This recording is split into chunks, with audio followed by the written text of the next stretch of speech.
All right, let's get this garbage truck on a roll. All right, let's do it.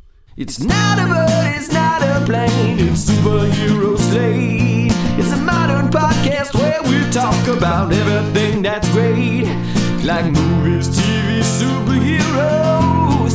It's Superhero Slate, oh yeah. Hello, everyone, and welcome to Superhero Slate, the show where we run down the latest superhero entertainment news. We love TV, movies, and superheroes, so let's talk it all out. My name is Chris Dillard.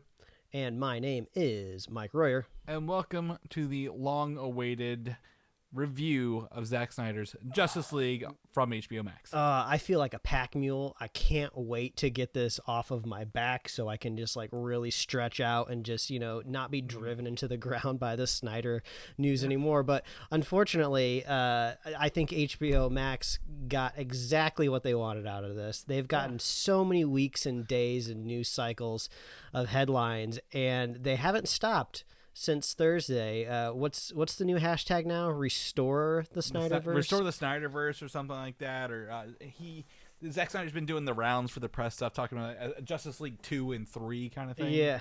I mean, even before we we jump into the review, and I'm sure we'll talk about this a little bit over the next couple weeks in our normal news episodes. I mean, with all of this hype and buzz around it, it is kind of crazy to think that there would be executives over at Warner Brothers not thinking about what's next, right?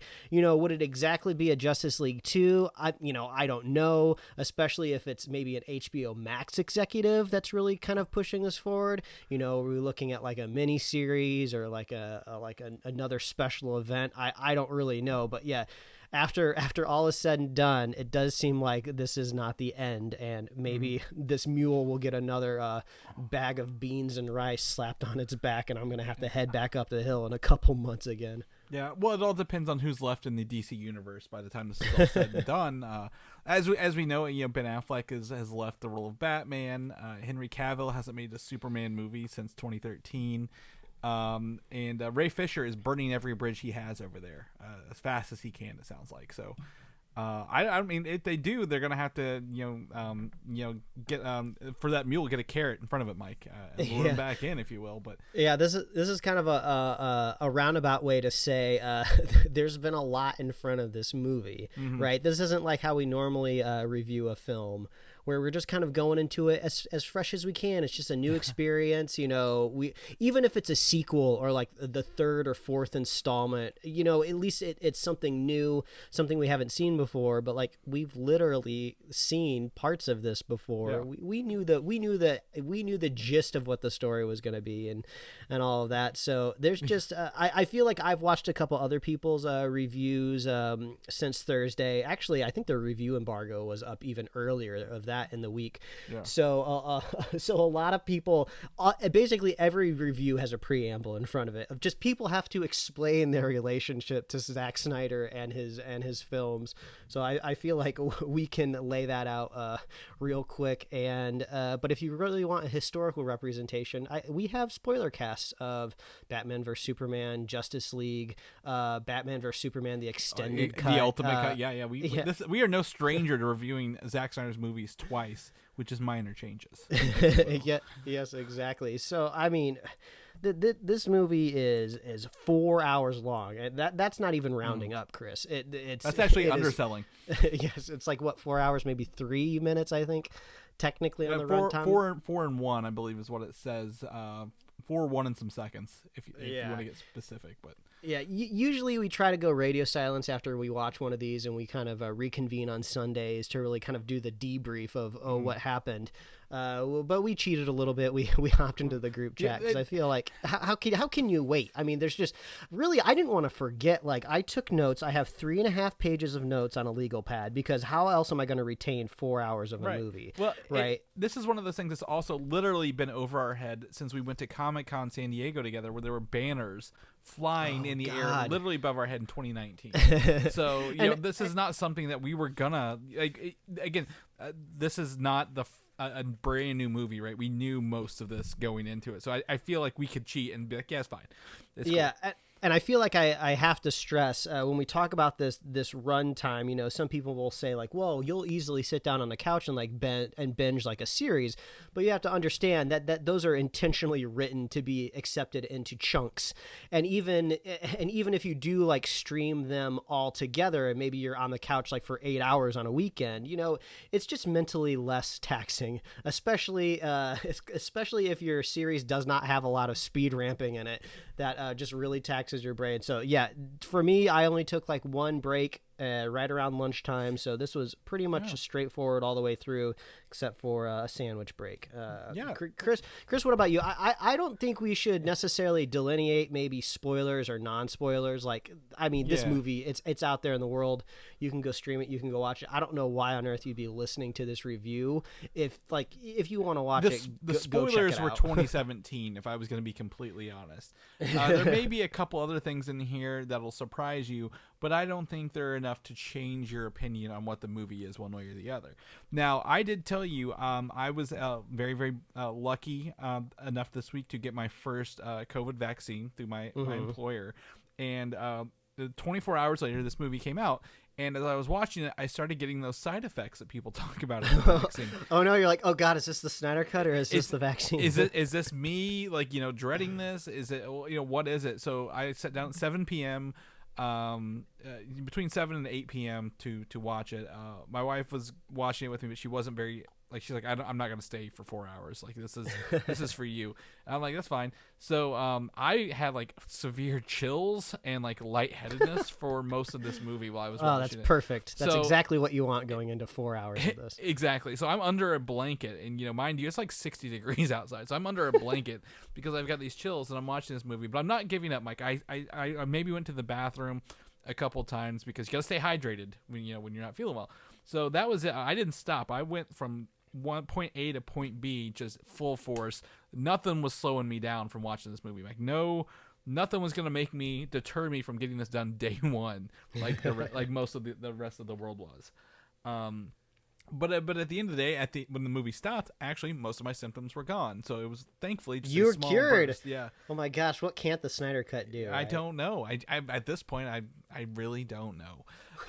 But yeah, so I was able to watch it at home. You know, through I believe it was through either my Xbox or I think it was the Apple TV, because this has Atmos in it. But I did not turn on my sinking lights. And why did I not turn on my sinking lights, Mike? Because two sides of my TV are just black.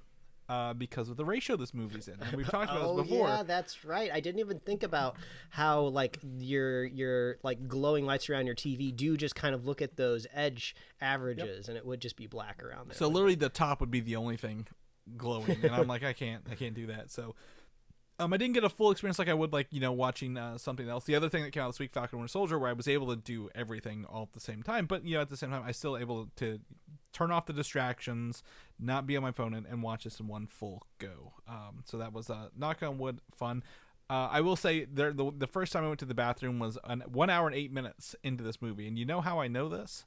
Because my wife said, "Oh my God, there's 2 hours and 52 minutes left for this," and I was like, Chris, "Yes, yes." 1 hour and 8 minutes. If I look through my notes, I believe that was coincidentally around the most bizarre moment of the movie that featured a lot of floating hot dogs, and I think we might get to that at some point in our review. Talk about that. But yeah, that was about an hour in. Yeah. So you saw that and like, I've had enough. I gotta go take a piss. Yeah. Oh my, I'm so hungry right now. Why am I hungry? But you know, there is a lot of differences, you know, between the original 2 hour movie and this 4 hour version, and we have linked crazily enough BuzzFeed in our show notes to show 43 big Snyder Cut differences, which we'll talk. I mean, the differences aren't really why we're here to talk. We're really here to talk about, you know, review the movie.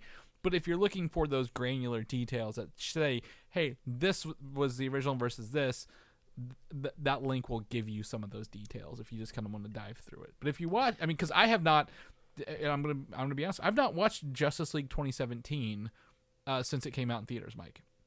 Yeah, it's been a minute. Yeah, we should probably preface that off the top of the review here. We kind of went into this fresh, going, okay, we're here to review a movie, right? You know, as hard as it would be to kind of keep track of everything, you know, we could have possibly watched the 2017 cut like the day before, tried to write down a summary of an outline, what happened, do our best to retain it, and then pause while we're watching a 4-hour cut to go like, okay, no, that changed. You know, there's other people out there that specialize in that type of thing, and I'm actually really looking forward to all of these kind of like video essays and think pieces that people are going to be making over the next couple of months that really dive into the granular differences. And I'm personally looking for unbiased people, right? Because I mean, the Snyder fandom, I mean, it's the closest thing that feels like the console wars back when we were kids, right? When like kids were killing each other on the playground, defending like their PlayStation and the Xbox, and for no reason at all. I mean, like not for good reasons, just because that's what they had at home. Kind of thing. Yeah, exactly. So I feel like there's a lot of blood out there on the ground when it comes to talking to this movie. So I think we'll do our best, even though I think it's safe to say, you know, let's just go ahead and jump in. And I'll be the first to say that, you know, I haven't been a big fan of Snyder's stuff here in the DC universe. I mean, Man of Steel was okay. It was kind of comparable to like any other origin kind of modern superhero movie that we had seen around the time that it came out. It seemed like there was definitely room for improvement. And then Batman vs Superman came out, and there was no redeeming that movie in my mind. I hated it.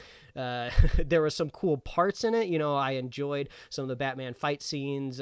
Some of the look is cool. Like, I know some people can be just fans of Snyder's visuals on its own. I would say once you stretch that visual style and aesthetic to 4 hours, it'll burn your eyeballs out, and I just could not handle any more of it about halfway through it.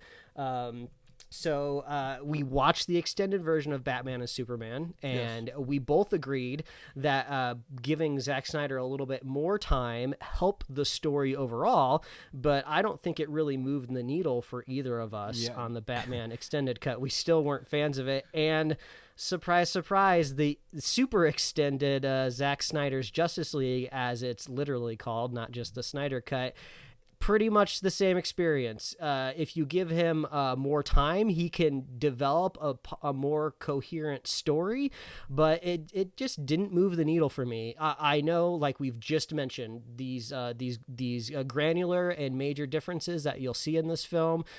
Some I would say are pretty substantial, especially the Flash at the end of the movie into the third act. That's a pretty big change from what happened in the 2017 version. So I'm not going to say that there's not big story moments that have moved around, but overall this was pretty much the same movie for me, right? You know, all of the actors are pretty much giving the same performance. You know, they'll speak literally different words depending on what version you're watching, but you're pretty much getting the same versions of the characters, but in the Snyder cut you're just getting a little bit more of them. Sometimes I don't think more was better. I've seen a lot of people preaching over this ATM scene with Cyborg that was included in the Snyder Cut, and I wasn't overall all that impressed about it, because I think Cyborg's kind of mind palace is kind of weird to begin with, and I don't know why he just randomly picked this woman to help her with her problems and give her this bank prize. It just kind of seemed like this unmotivated way to show that Cyborg's a good guy, but it's just like, we already know he's a good guy, because earlier you showed him changing the grades of one of his schoolmates because his mom died. So it's just like, I already kind of got that. So and you see a lot of that in this cut of the version, right? Like, if we actually got to see Zack Snyder's theatrical cut, maybe I'd be a little bit more enthusiastic here on the spoiler cast. But it's like, for example, there's a scene where Wonder Woman has to light a torch, and we get to see her just go up to the workbench. She picks out what fabric she wants to use. She wraps it around the torch. She gets the lighter fluid, and then she lights it. And it's just like, I know it just seems like trivial, but it's just like, you don't need all of that like fat and fluff in the movie, right? There's a whole lot of that where some people might say like, oh, but you're adding character and atmosphere to it, but it's just like, this is 4 hours long. Like, I even struggle to say, are we even reviewing a movie at this point in time, right? And like, what even is this? It's almost like we've been given a debrief of a crime, right? You know, I'm sure that there's a lot of Snyder fans out there that would consider the Justice cut, which is something that's going around now from 2017, 2017 would be a crime, right? If you're trying to figure out what happened, if you're a lawyer or you're a detective, you get all the files, you get all the boxes, you're sifting through all of it. It doesn't matter how much of it is necessary or how much is not. You need it all so you can make it a definitive choice. And Chris, I'll give you credit because I was flabbergasted why this needed to be 4x3. I just thought it was insane, but it seemed very in tune with the kind of crazy decisions that Zack Snyder made. But you brought up a good point. I don't remember if it was last week or the week before, but you were just like, if you don't give the fans 100% what Snyder wanted to do, there's always going to be doubt in the background, right? So it's just like, just give everybody exactly what Snyder wanted, and then there won't be any more of these questions lingering out there, right? There won't be any more evidence boxes that we didn't get to look through, right? Mm-hmm. So we got to see it all laid out in front of us, and a lot of it wasn't necessary. Some of the parts, the file folders that we didn't get to see in 2017 are kind of interesting, but overall, me being the jury, if I'm really I'm really glomming onto this court analogy here, I'm still voting guilty. This isn't a movie that I particularly liked.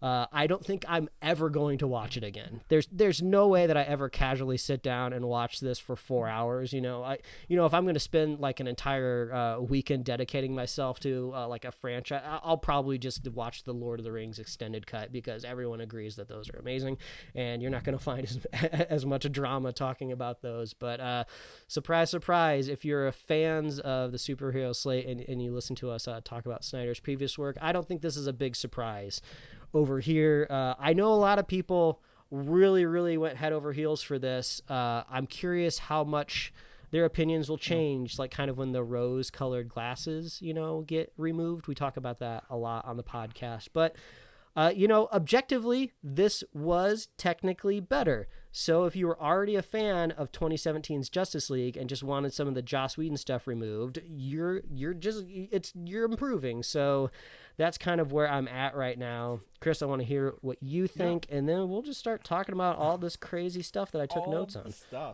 So I think when you say it doesn't move the needle, I guess that depends on how many notches are on this needle. Yes, I suppose. Out of five, probably not. But out of maybe 10 to 20, a couple. Not enough to round up, if I would say, because there are. If I remember from the previous one, which I don't very well, to be completely honest, it feels more, it's Joss Whedon, right? It's more campy, more comic booky, more, there's more laughs to be had at the expense of the film. And those have been removed for this moodier, darker take, right? This is R-rated, and we get scenes with blood, and we get the fuck word a couple times, if you will, throughout this. So does that make it better? Not really, but there are some richer, like deeper moments to some of these characters that we didn't get the first time. But the problem is, and Zack Snyder has the benefit of hindsight. He was able to, this is not the version that was on his computer when he left, right? I guarantee you this is not the version that was on his computer. Mm-hmm. He's had time to listen to fans and critics and film some extra scenes even, right? For some money to get this done and do more effects. And what can you do in effects? Change Superman's suit color, the entire suit color for, the back hour of the film. So, is this Zack Snyder's actual version he would have released 3 years ago? And, would it have some of the better moments? It's hard to say. I will say, to this movie's effect, 3.5 years ago, we had to be introduced to essentially half of the so-called Justice League in one movie, right? Mm-hmm. And with Superman being dead for most of it, technically 3/5 of the team. And that first one, it didn't really do anything other than, kind of, it felt like Iron Man, right? Where Nick Fury, Batman is Nick Fury, going around saying, hey, I've got a file on you. Do you want to join my team, kind of thing? And it was very, quick and rushed. And this one, it gives a little bit more, but, we've had another Wonder Woman movie since then, or maybe has both of them have come out since Justice League, right? Maybe I'm wrong. We've got an Aquaman movie in hindsight that we know more about him now. Now, does that help this movie because now we know those characters better? I don't know. That didn't really help him when this movie came out originally. I will say, there are scenes like The Flash. Like there are scenes in here that are long for no goddamn reason, and I agree with you. I'm gonna say The Flash's scene they put back in where he rescues an Iris West is irrelevant to the whole movie. Yes, he is. It's a slow motion scene to show all these cool effects and the powers of the Flash, right? But I think X-Men did it better with their version of Quicksilver, because it was actually relevant to what's going on, not just a showcase piece for his powers. I will say, Cyborg actually, I think, of all the rumors and all the speculation, he is a better character in this movie, all in all. And Ray Fisher does really good acting in that, and we get to see some of those benefits. I will also, say I don't think Darkseid was originally planned for this movie, at least to the effect that he is in this one. And the other character, was his name? Desaad, I believe. Those felt really, better about it, but it still felt like Thanos light. Like, I think even at the end of the movie, he's like, we'll do it the old way, which is essentially Thanos says, fine, I'll do it myself line, but in a different manner. I don't know. And then it's just, it needs better editing as well, I believe, if I could, from a filmmaking standpoint. I think he's got nice beats that he's planned out in his head and written down, but they don't flow together. It's not as cohesive as I think he thinks it is. Probably because he's got a lot of this in his head as well. And the fans have now filled in some gaps along the way to make it better.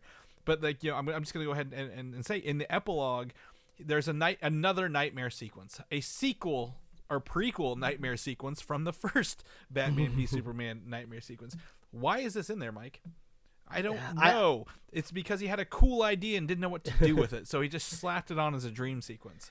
Yeah, it's starting to feel like that there's this... I can't even keep track of it anymore, right? Because this is one thing that I don't remember if it was in the 2017 version or not, where I think Batman, or I guess Bruce Wayne, because he doesn't have the cowl on, is... I think he's chatting with Wonder Woman, or is he chatting with somebody else? I don't know, but he says, oh yeah, Barry showed up right here when I was sitting in this chair, and he told me to watch out for Lois or something like that. And I was like, oh, is this like kind of like this weird overarching story that Snyder's trying to introduce into this like franchise of like where things are still going to go bad no matter what they do? And then of course you got Barry on the team, so you can throw in time travel to retcon it if you need to. Yeah, exactly. I don't know where those are nice, cool things that are comic booky, but have no real relevance to the story, right? Like you just take it out, and I wouldn't notice at the end of the day. But honestly, it's again, there was no surprise in this movie, right? I mean, we already know the beats and the bullet points and how it was going to start and how it was going to end. And to me, it's like I said, it may move the needle a couple of. If you look at it as a whole, it is better, but that's because of the length. And I think my theory is, Mike, before I wrap up how I kind of feel here, I agree with you. We're in the same, like, mediocrity isn't, something you want to walk away with being called or being known for. But, was this movie technically the original Justice League 1 and 2 that Warner Brothers had planned? Because if you split this in half, at the halfway point is where Superman shows up, and they're like, we need to get Superman, right? Was this really Zack Snyder's 1 and 2, and they were letting him film 1 and 2, and they just squished it together into one movie kind of thing? It's just a thought, because does this not feel like two separate movies, the first half and the back half? Yeah, I mean, it's definitely possible, Chris. So, but the first half is also the first two chapters are bogged down with so much exposition. I don't even know where to start. So, objectively, it is a like we talked about with with Justice League the first time. It's a mediocre movie, and making it longer does give us more, but at the same time, it doesn't elevate it to a whole new tier of film or anything in the world as a whole. But compared to what was before it, yeah, it's better, but not compared to the outside of the Snyderverse bubble, if you will, or Zack Snyder bubble. So that's where I sit, if you will. Yeah. I feel like maybe a good place to start here is to talk about maybe some of the new characters, because you already briefly touched on Darkseid. So Yes. I think a lot of people were expecting, oh, Darkseid's going to be in this movie. I'm actually slightly impressed about how Darkseid was able to be weaved into the movie. Of course, we'll never know exactly what his original role in this original cut was supposed to be. You know, do we think Joss is the one responsible for totally wiping him out of the movie and just literally like copying and pasting Steppenwolf over the top of him? Who knows? Because one big change that happened is the flashback scene to when they originally invaded Earth. Yeah. Is it thousands of years ago? Is it like prehistoric? Like, I know it's not prehistoric Earth, but like there still seems to be because they talk about human tribes. Right. So is this kind of like a medieval era when this I would say original invasion happens? I go farther back. I honestly, I mean, the way the humans looked in there, they didn't look very like. This looked like, you know, maybe pre-biblical times, even, like, kind of thing. Like, that's how old it was, because they were very rugged. Like, kind of actually gave me a Lord of the Rings vibe with them. Like, they had like bone crowns above their heads and stuff like that. Yeah, kind of seemed like Viking-esque era. So, you know, still humanity exists. This would have been, you know, written in a history book somewhere.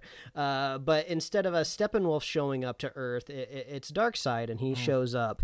And so we really get to see, from what I remember, kind of the same scene, but I believe it's a little stretched out. We get to see Hercules do a lot more lightning. I feel like I don't remember as much lightning in the original cut, so that was kind of cool. Hercules was only like a flash in the first one. I remember that actor being like, I don't even know if I'm going to be in the Joss Whedon cut, because I think they cut out like the powered people, even like a actual Green Lantern. Which I'm sure you're going to mention here, has a face and is actively fighting Darkseid in this one. Yeah, and I don't know if just because that far back in time, there's not a lot of fun props for him to make, but he was just kind of shooting green stuff, right? We didn't really get to see him, like, I don't know, like make a tree or a space car or something out of his lantern and like swing it at people. It was just kind of green energy blasts. So I feel like that's where we get to see the most of Darkseid, right? In like kind of one continuous shot. So that was kind of interesting. I was hoping we would get maybe his 90-degree turning laser beams a little bit more prominent, but we just kind of get to see him do that underwater, which I thought was kind of a bummer, because I was like, oh, that's kind of one of the cooler things about Darkseid is he has these like physics-defying laser beam eyes that don't really make a lot of sense, but they look so cool, especially drawn on a comic book. I mean, what a great way to make compositions, just with like these lines that go all around the page. And it's really it's one of his like fun moves in the Injustice video games, like the fighting games. Like he has those abilities, like, or maybe it's Injustice or Mortal Kombat versus DC, whichever one he's in, but he has those, and you're like, oh, that's awesome to use as a move, kind of thing. And like he did it once in this. Sadly. Yeah, and then we can kind of dovetail from Darkseid onto the new. It seems to be a new addition was Desaad. I feel like I don't recall Desaad in the previous version. You are correct, Desaad, and then the other one who didn't say anything was Granny Goodness on the other side, which is from the New Gods kind of thing. Yeah. And I'll give props. I do like the effect that they added to this of kind of I called him Melty Desaad, where he's kind of speaking through. Is that supposed to be like a shard wall from like the reactor at Chernobyl? What is that, like the elephant's foot? Is that what they call it? Well, I think that shard was something that he brought with him. It looks like it's whatever element it is, maybe from the New Gods planets. I wasn't sure. I wasn't sure if it was just like a core of radiation where he wanted to stick the boxes in, or I think he used I think they used the radiation, he said, to hide their presence on Earth. Gotcha. Because that's why they couldn't find, like, Batman couldn't find him with his satellites, being the smartest man that he is, apparently. Yeah, but I did like the effect, and I think if you go all the way back to the Man of Steel review, I also kind of enjoyed kind of the alien kind of display technology of like those little kind of like pins that jumped up and down. So there is some cool visual language in this, and they did a really cool job showing Desaad through that melty kind of obelisk that I thought was pretty cool. And then to round off the villains, you have Steppenwolf that looks like what does he look like, right? Does he look like he kind of looks like a wind chime, like somebody threw a bunch of wind chimes together. Well, you always talked about, Cyborg looking like a graphics card. I think this looks like the competing graphics card armor, where everything, like, I was always distracted when he was on screen because everything was always moving, right? Something on his armor was always like twitching, and I'm like, is that supposed to happen? Like, and then every time someone touched him, I'm like, they're gonna get cut. Like, those are blades. Like, why are we not seeing this? Because he's a sharp looking dude. Yeah, it kind of paid off. The suit of armor paid off at two moments in the film for me. One, when he gets shot by a bunch of arrows from the Amazons, and he kind of just like, I guess, raises the hair on his body and kind of breaks off all the things. I was like, oh, that's cool. And then when he finally gets to FaceTime with Darkseid later in the movie, he kind of takes down his hair, if you will, and you kind of get to see his fleshy bones and face. Which is actually, like, shows that his head is that shape rather than just the helmet, which I think was the original.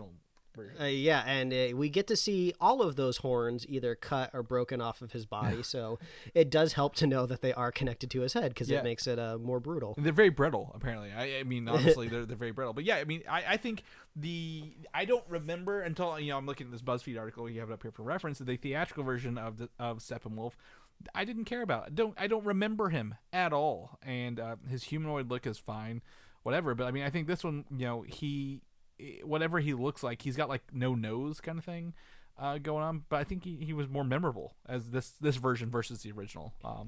Yeah, like, they added more humanity to Steppenwolf in this version of the film because we understand that he's kind of going for this redemption. Mm-hmm. Yeah, he's got a purpose to actually be there for once. Yeah, but at the same time, the quest and goal is just the same kind of rote story that you see all the time in superhero movies, right? It's just like, oh, he wants to destroy the Earth.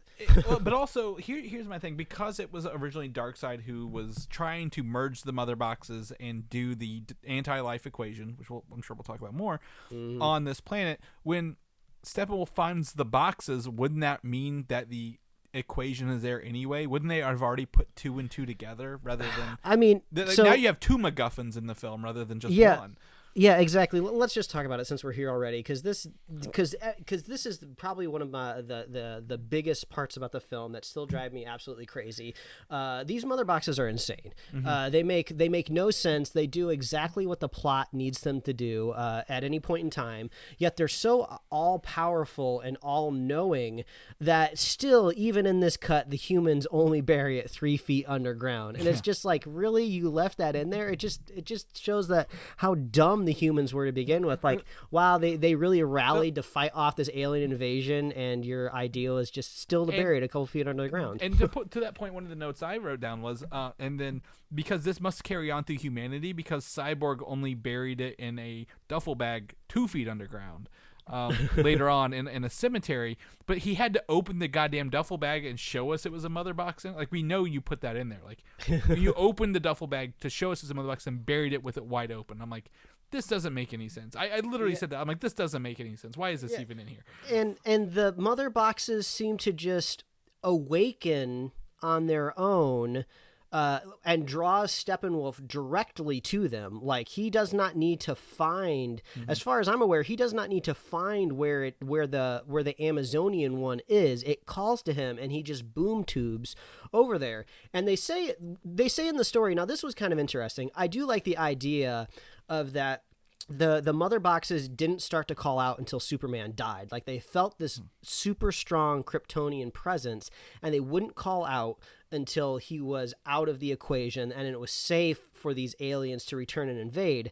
But once you start to think about it just a little bit, that doesn't make any sense. Like, Superman has been on Earth for what, like maybe 30 years? So what about the thousands of years before Superman landed? It's convenient, Mike. It's convenient. Why did those mother boxes like never call out? I don't get it. And if Superman is out of the equation, now why don't these other mother boxes call out? Why do they have to take hostages and interrogate to find out where they are? Well, one was also awoken earlier to make Cyborg, right? So like, would that also have been like, well, hey, they cover their here. base. They said when Cyborg was kind of created / brought back to life, whatever exactly happened there, Superman was technically still alive. Right. So that was covering their bases there. And then, since the mother boxes can, either save Cyborg, bring him back to life, transform him. I don't know exactly. What can't these things do, Mike? They bring. I totally forgot that the mother boxes were the linchpin to bringing Superman back to life. Mm-hmm. Like we said, it's been a while since we watched the original cut of the Justice League. What a crazy contrived way to bring Superman back to life. It was so weird. It's just like, okay, you put him on a spaceship. We're gonna throw the mother box in there, but it needs to hit the water right at the same time when the Flash throws electricity at it, because the mother boxes need to be powered. But I thought they were like these super powerful, all-knowing things, but that you still got to plug them into the wall to get them working. It was just like, it's not just, I won't just rag on Zack Snyder. I had a very similar problem to how Vision was created in Age of Ultron. It's just this crazy, contrived, just happenstance, just coalescent of events that create just an amazing thing. And it's just like, why are you working so hard to make this one thing happen? You just creatively find a better way to do it. And I know people are shouting like, well, why don't you recommend something? It's just like, well, I'm not a screenwriter that's getting paid, like hundreds of thousands of dollars to figure this out. The way that this would have worked, and the way Age of Ultron works, is each box would have had, maybe if they each box has a different purpose. Because the box that brought Superman back to life is the one that actually gave Cyborg his body. So maybe blue is like, the box of life. And then the yellow one is like, the box of, I guess defense or weaponry. And then the red one's, the other one, I guess. Because each box, they each have a color, but what does that mean? Nothing. Yeah, they're exactly. They're going to merge, and all their colors are going to form the color white later, is all it means. And apparently, when Steppenwolf gets two of them, this scene was really confusing, and I don't know if anybody has the answers or if it was all subtext and I was just too tired to see it. When he gets two mother boxes kind of plugged into this slate, this monolith, if you will, Steppenwolf is like, has a vision. Like the mother boxes present him a vision of the anti-life equation, right? Is that what's happening there? Because that's when he has the epiphany of like the equations on this planet. But is the equation literally the lines that are drawn on the ground that Darkseid smashed there thousands of years ago? I was very confused on what exactly was happening. As a non-DC reader, I cannot give you an answer, but I'm sure that's in the comic book somewhere. I think it only alerted him. The reason I got this is because the boxes have that history of why they were there to begin with. Because they were brought there, right? Like they had the other Desaad-looking dudes, wizards, trying to make them happen. I think they shared that memory with them, but like, I don't know what the equation is, what it does, why is it an equation? And speaking of these boxes being so all powerful, doing literally whatever the story needs them to do, have just been on Earth all this time, and Darkseid knew it, right? Like these were his go-to tools for conquering planets, and he gets his ass whooped for the first time ever, and I think only since then. They claim that Earth and all of its heroes united are the only force to ever stop Darkseid from taking over a planet. Like, wow. How could you ever possibly forget that moment of like almost getting your head cut off with an axe? And since it's a rated R cut, we get to see all the blood come out of your body from the attack. And the first thing I thought of, you should have gone for the head. Maybe you could have taken him out permanently. He gets literally dragged onto his ship, like never feeling defeat quite like this. And he never thinks to just come back, or he never sends like more emissaries to the Earth to try to get it. And it's just like, why would you just leave these super powerful things just on Earth? And the story kind of makes you think that they almost forgot about it, right? It's just like, so I'm Steppenwolf, and I didn't know that the boxes were here until they called out to me. And it's just like, really? This isn't something your boss talks about all the time, like literally almost dying, or at least his maybe assistant, like, he's not all that powerful. He almost got his head cut off. It's just like, how can you not look at like these moments and go like, this was not thought through? Well, exactly. Like that's the editing, Mike, because I think, either they pasted Darkseid over the Steppenwolf scene originally, or vice versa. but he almost died. His ships are the same ships he had when he came thousands of years ago, right? Like, it's not that he didn't have the technology and was just randomly picking planets. He knows, and everyone who escaped, he wasn't the only one to escape, right? He was dragged down by his team. Those people should know as well. Hey, this is where it is. And now, thousands of years later, we have an army. This planet, they've still not taken off into space yet. We should probably go get them. And they didn't get a Superman until 30 years ago. I mean, I agree. Like that was like a huge one. Like, you it's not a secret. Like, you literally had a huge battle and almost died. You should remember. Yeah. And I think the anti-life equation really kind of points to this idea of maybe this was going to originally be two movies, because why on earth would you put these two MacGuffins that are pretty much the same thing, right? Like, I know the anti-life equation has a lot more lore attached to it into the comic books, and there's a lot more story that you can derive from it. But the way this movie presents it, it sounds like the anti-life equation and the mother boxes do literally the exact same thing, right? It seems like maybe the anti-life equation can do things at a broader scale, kind of like when Thanos gets all the gems at once. But it's just like, it seems so tacked on. Steppenwolf just kind of starts the Zoom call, and he's just like, oh, I found an anti-life equation. And it almost sounds like a made-up term, just because, it's something that was kind of made so long ago in the comic books. It's such a nerdy kind of term to begin with. It just all sounded so cheesy. It's just like, hey, guess what, boss? It's so, and that's literally the same problem I had in the 2017 cut. Like, these mother boxes, I mean, you can go on and on about how just movies in general will have these MacGuffins, but like, wow, what a bad way to handle this specific type of MacGuffin. And exactly, a MacGuffin that can do anything and everything that you need it to in the moment, and you have three of them, but they're indistinguishable from each other, is just a problem. And the rules aren't clear, because yes, we hinted earlier in the movie that the Flash kind of needs to shoot electricity at it to do things, but like, why does Cyborg have to go inside of the three cubes and wrap up his emotional story arc to break the cubes apart, right? Didn't they just shoot lightning at it to break? I'm trying to remember how the cubes were broken up in that flashback scene. I thought it was just like Hercules throwed some lightning at it, and maybe somebody shot an arrow, and somebody punched it. They didn't synchronize it. I don't know if maybe they killed the wizards who were doing it or whatever.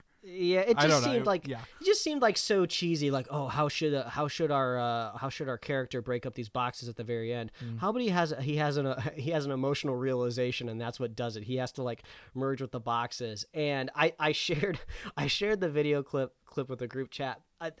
This has to be brand new visual effects, right? When Cyborg is watching his like family like morph into these weird ghosts.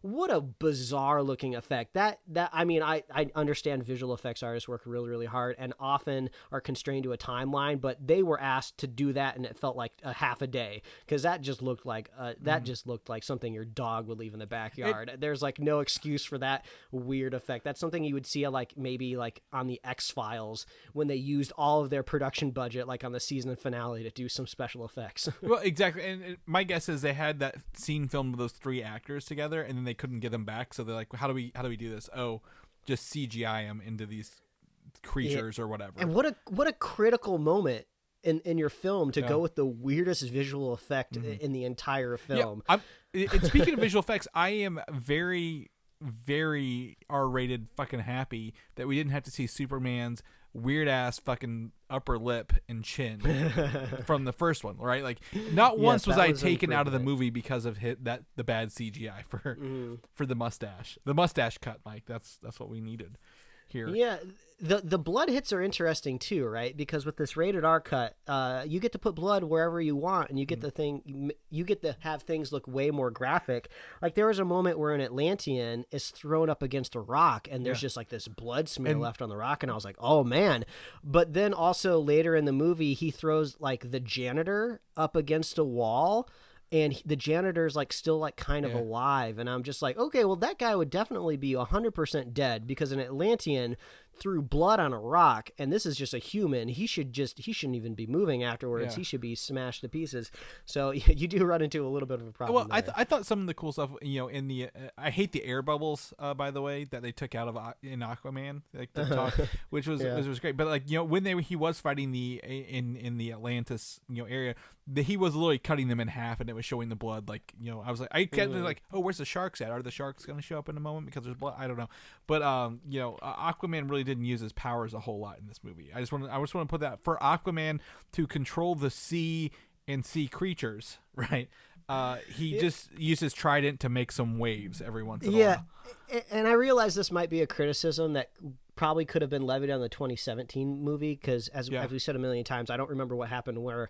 But when Aquaman shows up at the end of the fight under the striker tunnels. Oh yeah, you're into the water. He stops the water from splashing on them. What a weird kind of anticlimactic move, right? Because it's just like these are all like superheroes, right? I'm not worried about Wonder Woman getting hit by a wave in a tunnel, right? I think she could easily swim out of it. I know the Flash twisted his ankle, but he's fine. And even like the robot walker started walking up the wall, and it didn't even make it to the top. Like that scene just stopped when it went up like maybe like 30 or 40 feet, and then the water just stopped. I was like, what a weird story point to add in your movie. Like Aquaman shows up and stops the water for a couple seconds, but you don't really get away that much. Well, and then the next time we see them, they just happen to be on the surface. It's just a weird way to end the scene. Exactly. And honestly, again, we're not the writers, but it would have been better to have Aquaman there before, because what's his name? Steppenwolf blew the hole up, and then he goes out the hole, but Aquaman comes in the hole at the same time. I'm like, wouldn't it be better if Aquaman made the hole and it like shot it like all splashed on Steppenwolf, and Steppenwolf got scared. Everyone was there and went away. Like, it was definitely a weird thing. But I will tell you one thing I'm happy about. I didn't like the Russian family in the Joss Whedon cut, and they totally removed it from this one. I kept waiting for it. I'm like, when's that Russian family gonna show up here? And they didn't, which I think is when we talk about things being added, it's not the 2-hour one plus this. It's actually more like maybe an hour and a half of the original one plus all this stuff. And just to be completely honest, because I kept waiting for the Russian family, and then that stupid scene at the end where the Flash and Superman race each other. They didn't put that in there either. I want to talk about this because a friend of the show, Quentin Parker, we all have a group chat about this movie because we all watched it Thursday. The damn Batman ship, the flying ship that he took in. Why is so much emotional weight put on this like basically bus?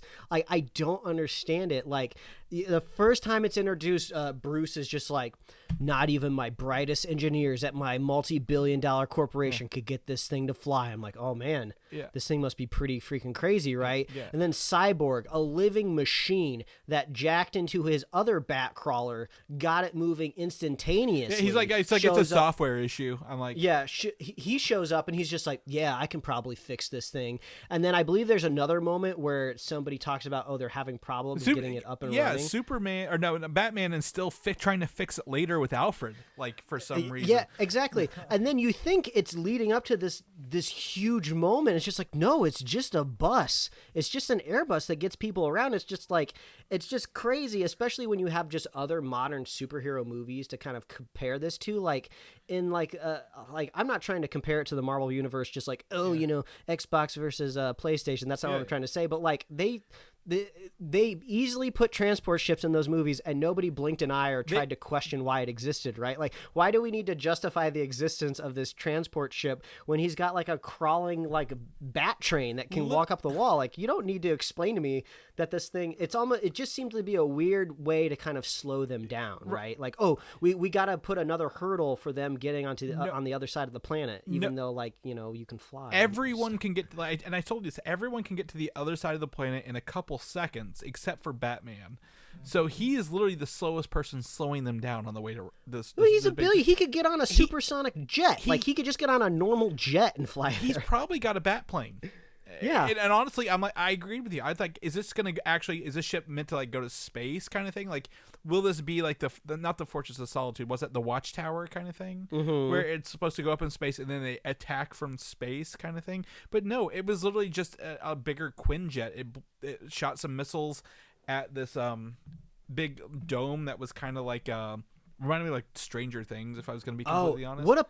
I have to say, what a pathetic dome. For a dome that was created by one of these all-powerful mother boxes, all it takes is Batman showing up with a couple, like, just normal human-made missiles, and he was able to get in and destroy that kind of tower. Yeah. Like, it's just one of these moments where it's just like the screenwriter realizes, oh, I have a team.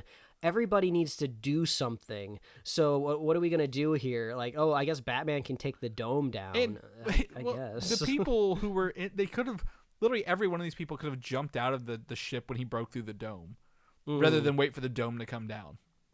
They literally all could have just jumped out of the ship, right? Like, and been fine. Am I wrong in thinking that after everything they did? Like, this plan, they took a lot of time to make this plan to attack, but it didn't really make a lot of sense. Yeah. Now this, I mean, I'm sure we're already stepping on a lot of toes for people that really, really like this movie, but I kind of miss the red vines that moved throughout the city, right?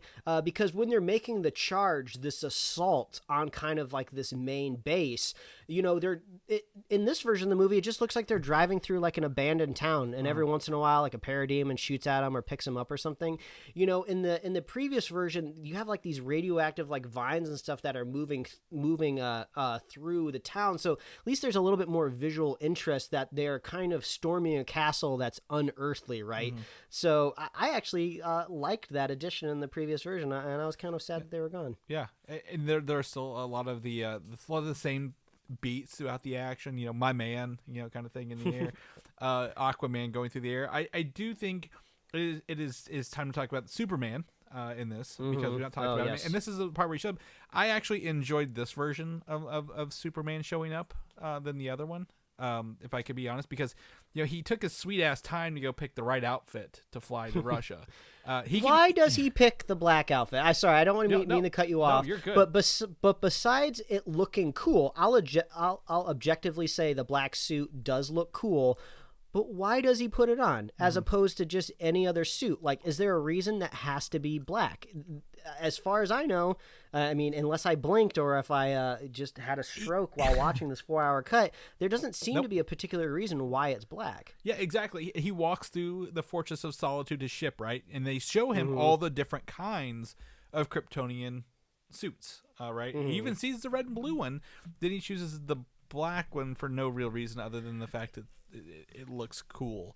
And that's not the type of character that he is, right? Now, if you're looking at even like a character in his own movie, like maybe somebody with a little bit more like attitude, right? Like you could totally see like Aquaman like picking a cool suit just because he wants to look cool, or maybe even Barry because he's wacky or goofy, or even if you jump universes and you talk about like Tony Stark, who would totally just put a different paint job on his suit just because he's going into like a final battle and he wants to look cool. But like Superman is such a Boy Scout. It's totally unmotivated, so it's just kind of like, and that's just like a theme for just like Superman in general, right? Because a big thing that still is not fixed in this movie, the last time we saw Superman in Batman vs Superman, everybody hated him. Everybody hated Superman, but now everybody loves him. Why? There's no reason why people should particularly fawn over this man now compared to how everybody treated him in the last version of Batman vs Superman. You're not wrong. And I think that has not changed. I think there would be two fixes to this issue. If he saw his red and black suit and it had the hole in it that he got from being stabbed, and he was like, well, I can't wear this. Oh, what's this one? Boom, black suit. Yeah. Or he goes to see Alfred, maybe Superman or Batman made him a suit. Yes, that's true. And then it could be like a funny, I think doesn't even Superman make a joke where he talks, or somebody makes a joke about like, oh, how Batman would want it all in black, right? There's some sort of like all black joke with Batman. So you could bring that up again and be like, oh, of course it's all black. Yeah, Batman fixed your torn suit, but you know, he made it Batman colors because, you know, that's what he is. It's just really, it's a visual effect that adds nothing to the to the story point. But and they make Bruce such a Superman fanboy in this movie, and I could totally see Bruce having admiration and respecting what Superman has done, but they make him such a fanboy in this film where he's just always fawning over the idea of Superman, and that would make a lot of sense that he would make a suit for him in this version, even though I don't particularly like that weird characterization of Bruce. Like Batman is always just kind of like this mysterious character in almost every iteration of him, from comic books to movies to cartoons, where he actively tries not to care about people, even if he does. He's almost kind of like there's a scene in Parks and Recreation where Ron Swanson will intentionally call people by the wrong name when he feels like they're getting a little too chummy, even though he's not a particularly awful person. He's not evil. I imagine Bruce Wayne and Batman very similar to that. So it's just so weird to see him just like, oh God, Clark, Superman, I love him so much. He's so dreamy. I just want to make him a suit. He's got cards in his outfit, playing cards. He's essentially the Coulson of this one. But yeah, exactly. But when he gets to fight Steppenwolf, actually, it feels more like they don't bring him back to lead the team. They bring him back because he's powerful enough to actually defeat this alien, right? And I think that was actually a good turn for the film, rather than the other one was like, we need him to lead the team. Well, you're fine without him, obviously. He whoops all your asses. So having him be the person who essentially just takes an axe to the goddamn chest for Steppenwolf was great, because it was just cool to see him do that, because he saved Cyborg at the last minute. And I was like, it's probably gonna be Batman or something, but it was Superman. Yeah, it was really cool to see. If I remember the chain of events, Superman punches Steppenwolf towards the portal, right, and then Wonder Woman cuts his head off. And then he flies to the floor in front of Darkseid. I was like, that was pretty badass. I believe that did not happen. No.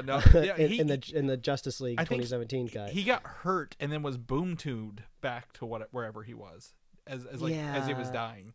Yeah, maybe that was it. So I have to. I mean, I will honestly say when there are improvements, and that was cool. I liked that. Yeah. And then even Darkseid just like steps on his head, breaks his horn off, and I was like, yeah, that's pretty rad. It just goes to show you that Darkseid is a very very cruel leader. menacing person. I think the other thing I want to add is the Flash got some upgrades in this, being able to turn back time conveniently at a very very important moment of the film, right? Where he literally they were too late, and the mother boxes, what they do, they converged or whatever, and then he was able to turn back time by running towards them. He had a Hawkeye scenario there from Age of Ultron, where he got hit and then he's like, I need to heal. I'm like, how did he heal so fast?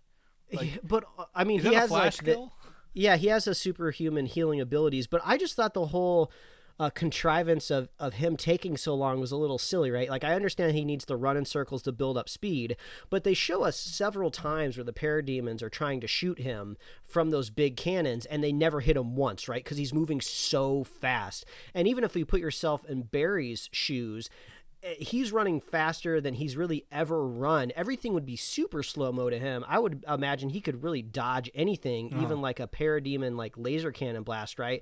So, and he just so happens to get shot by one just as he is about to run in there. It just seemed like maybe, like, of course we didn't really like him saving the Russian family in the previous version, but maybe if he was doing something else, like he went out of his way to kind of like save somebody or do something, and that's why he ended up getting delayed. The world, like he had to literally run around the planet, which would be an homage to the original Superman movie, where Superman went around the planet backwards to turn back time. I would imagine though that they're probably saving that type of skill later down the line, since they're still painting him as kind of a greener hero. Well, if you wanted to delay though, I think that would be like, oh, he's actually, he should be in like Manila by now or something. Like they say something where, like he's really running back to us, at the right time, and then he would have to turn back. He got to turn back time, and that was cool. I think he did it twice. Once for the mother box in Superman, and then once for this at the end. Yeah, but it felt like the one in the mother box was unintentional, right? Yeah. Like Barry, like it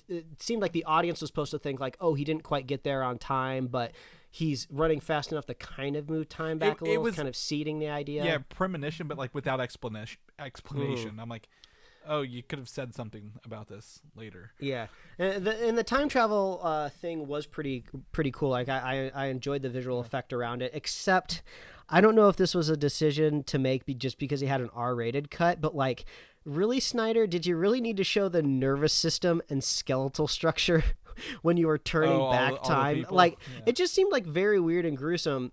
And I suppose maybe this is just his taste and flavor when you're watching a Snyder movie. I kind of got a weird feeling also when, like, it's just weird that you're digging up a body, even if it's Superman's corpse, right? Just the whole idea that Superman's body and coffin are just story points and props in a movie it just feels weird, right? You know, like I can't quite think of another example in a superhero movie where like the corpse of a hero was such like a pivotal moment. Like you see corpses of villains a lot, right? Because like you know, it's easy to connect like, oh, dead corpse of the villain coming back to life, you know, zombification and stuff like that. But even when they bring Superman back to life and he's like conveniently evil for a fight scene, until he sees her, it's just like, it was okay. a very manual process. You think Bruce Wayne would be like, I got a machine that can do this real fast, because like, oh, we're gonna have the Flash and Cyborg out here digging a hole to uncover Superman, and I'm like, oh, this is while Aquaman and Wonder Woman, the two strongest people, watch from a distance. Like you think there'd be another way. It was all for the scene. And, you know, that's where this movie really fails itself sometimes. It does it for a scene without any logic or reason behind it at the end of the day. And, you know, again, with, you know, for without trying to beat a dead horse here, because, you know, I mean, there are people who will enjoy this. There are people who dislike it. Again, I think it's just, it needs more than just extra scenes to be a good movie at the end of the day. Yes, exactly. Also, if it takes 4 hours to get your feature to something that's comprehensible, I think you had problems way before you started filming, right? Yeah. So who knows? People will say, you know, oh, it's supposed to be 2 movies. I have to say, if I went in to a theater and watched the first 2 hours of the Snyder Cut, I wouldn't be very entertained, right? Like, really, that's your big third act surprise is like you fight Superman. Like, no one expects Superman to kill anybody. Like, we know he's not going to be evil forever. So well, that's I feel like they wouldn't even get that far in the first movie, because that's, what was it, the last 2 Hunger Games, like the first one's all, you know, building up to the last battle, like they don't do anything, they're just dopey and mopey for the whole movie. I feel like they would do that, like Warner Brothers do that. But I want to talk about 2 things before we end, Mike. Can I get 2 more things? Yes, I have one thing too. Okay. So we'll see if one of your 2 things is what we should be talking about. The first one is Martian Manhunter. Yes, that's what I was about to say. Okay, perfect, because the fuck happened with that? That's out of nowhere. We're tacked on, like, yeah, when Martha shows up to talk to Lois, I was like, oh, okay, this is a scene where I can kind of just check out for a couple of moments. And then he steps out and I was like, oh, why are her eyes glowing red? I don't remember this in 2017. What is happening? Yeah. And then I was like, oh, Martian Manhunter. That was kind of fun, even though it doesn't really pay off to anything. And the visual effect, to me, I didn't really like the look of Martian Manhunter for my personal preference, what they went with, but it was kind of fun to see a brand new character. I totally forgot that he was even going to be in this cut of the film. So I was like, oh, this is fun. And then the scene was over and I was like, okay. Well, that one I could do without, right? That could have been Martha and I'd been fine. The one at the end was definitely interesting. That's the Nick Fury. Some people call me Martian Manhunter. They call me the Martian Manhunter. It's like, okay. Who calls you that? Nobody calls you that. Like, nobody knows thought you're here. Why would they call you that? Yeah, if I remember correctly, his name's John, right? John, like that's kind of his human name. Yeah, like it's just like people could say like, oh, people call me John or something like that. My name's John Johns. People call me Martian Man. That was just really cheesy. Yeah. So I mean, it was cool that he was in there. And Harry Lennox is, you know, a great actor. He's been across all 3 Superman movies. So that in retrospect, that's fun to know that he's been, you know, that character the whole time. But yeah, the middle of the movie was weird. The end one was fine. I think that was perfectly fine. Like that's the one where you're like, oh, hey, we you know, you've now made a noise across the universe kind of thing, right? That's the Avengers ending, right? So, but the other one is the actual scene right before that, which is the nightmare sequence. The nightmare sequence. The nightmare this is the prequel. Yeah, this is the.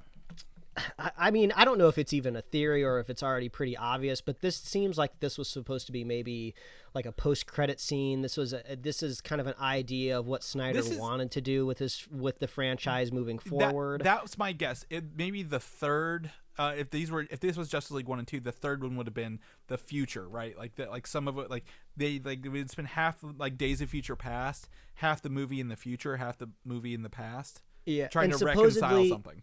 Yeah, and supposedly we would have had a Flash movie before this, like, this Nightmare Justice League movie, so that could have possibly set stuff up because they were still trying to pivot themselves into like an MCU type of framework where we were going to be setting up other movies that lead into these other big ones. So there could have been other stuff happening here. It was kind of crazy because we got to see the post-credit scene, which isn't a post-credit scene anymore. Now it's an epilogue scene of Deathstroke showing up on Lex's boat, and then all of a sudden now he's one of the good guys in the nightmare scene. I was like, what is happening here? He's got a thinner mohawk, and he's here. And this is, I didn't know this at the time. It sounded weird, but Mara in the original one had an English, like American accent, and now she has an English accent in this movie. Yeah, and like I asked my wife because she's a little bit more up on the Amber Heard situation because of all the Johnny Depp drama. So I was just like, babe, is Amber Heard English? And she Googles it. She's like, she's from Texas. And I was like, oh, what? So that means it was like a conscious decision at some point. She's like, can you be English? It seems a little bit more regal and royal. Well, they redubbed her scenes in the air bubbles with the British accent. Now, is she British in the Aquaman movie? No, because I just watched that recently. Right, she's very American. Exactly. So what the hell? Like, which one is it? Like, is this real or not? Like, what timeline?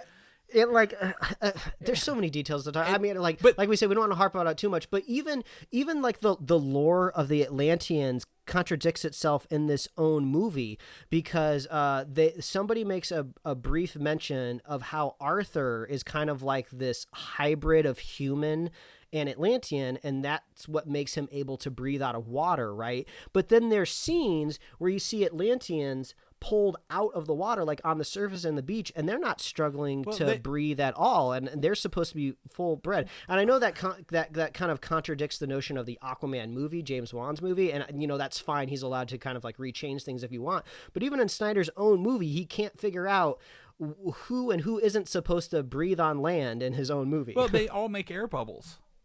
They all, even when Mara was talking to her, like, well, I'm not saying it's right, but like even when she's talking to the guard, she has to make an air bubble every time. Like they haven't learned how to talk underwater.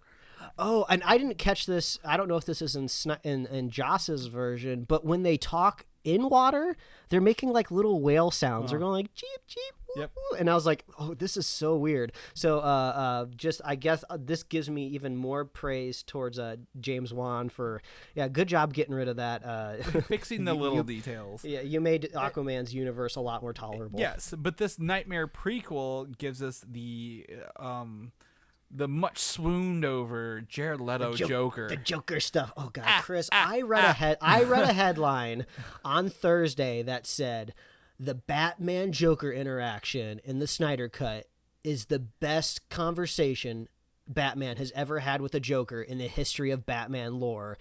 Like, really? Because Batman says the F word once to him? It's just like... They talked about how they killed each other's, like, one, I killed Harley Quinn, and I killed a Robin. So. Don't say another word. Don't go there. Don't go there, or I'll say the F word. It's just like it was intense, and it was interesting because it was just so different from the other stuff that we were watching in the movie. But like some people just like went way over the edge. I saw somebody saying that like I would give credit to anybody who wants to say that this is possibly the best DC superhero movie. Right? I do not agree with them at all, but I could see where they're coming from when they're making their rankings and making their list, right? But I saw somebody go as far as to say the best superhero movie of all time. Of all time, Zack Snyder's Justice League, the best superhero movie of all time. Was it's time just Thursday? Because you don't even have to leave Warner Brothers Studio to find a better movie. I don't even have to pick one that's in this like DC extended universe. I mean, come on, do you forget about Nolan's like The Dark Knight, the thing that kind of set a lot of this stuff off? The original Superman,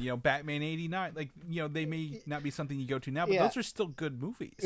Yeah. So those are the rose-colored glasses that we talk about this a lot on the show. It's just like you are totally allowed to like this movie, but you got to cool it on the hyperbole, right? I understand that you're going for retweets and likes, but it's just like, come on, people, just get a little bit of perspective. Well, yeah, and that whole scene's weird, and it doesn't line up with the other nightmare sequence he had from Batman v Superman. But I will say, because I know you're a big fan of this scene, Mike, probably you're the best scene of any movie ever made of all time, actually.